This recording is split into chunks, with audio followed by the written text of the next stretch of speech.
I mean, well, none of us are perfect, and it's a good chance that all of us have been enablers to some degree at some point.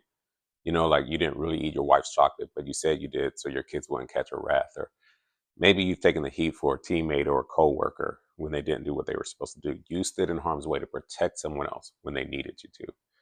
Even children are known to lie to protect their siblings and their friends sometimes. There's something that we think is honorable about love that stands in harm's way. But if standing in harm's way is detrimental to you, and if it seems to be the norm, then there are two things I think you should consider. Number one, are there other options? And number two, is this relationship really healthy? Abram had a wife named Sarai. According to Moses, this woman was so gorgeous. You know the story that Abraham, he was supposed to be on this journey with God to a place where God would make good on his promise to bless him. But in Genesis chapter 12, Abram diverts to Egypt due to a famine that's in the land. And if we're honest, this is where most of us mess up. We get nervous following God when challenges appear in our life.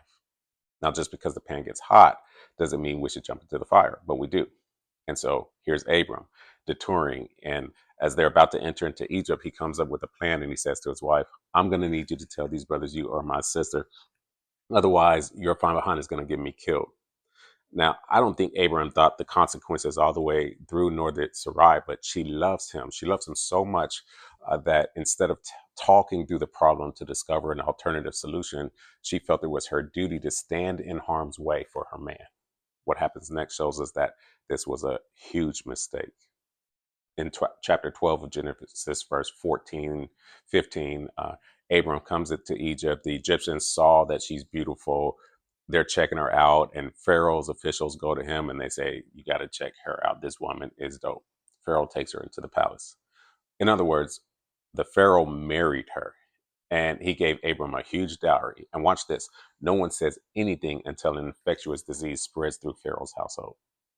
Now, I don't know what Sarai gave him, but it was bad enough that when the Pharaoh put her out, he didn't even ask Abram for a refund. And that's beside the point I'm making here. What I really want you to see is that Abram's selfish, maybe even narcissistic decision to put his wife in harm's way, so much so that she's committing adultery either by force or by fear. But true love does not hurt others for the sake of self preservation. True love protects. So if you're with someone who wants you to take the fall for their ill decisions, it might be time for you to walk away from that relationship. And if you are making decisions that will cause those you claim to love to suffer, then it's definitely time for you to reevaluate your options and choose to do what's right for all and not just what's best for you.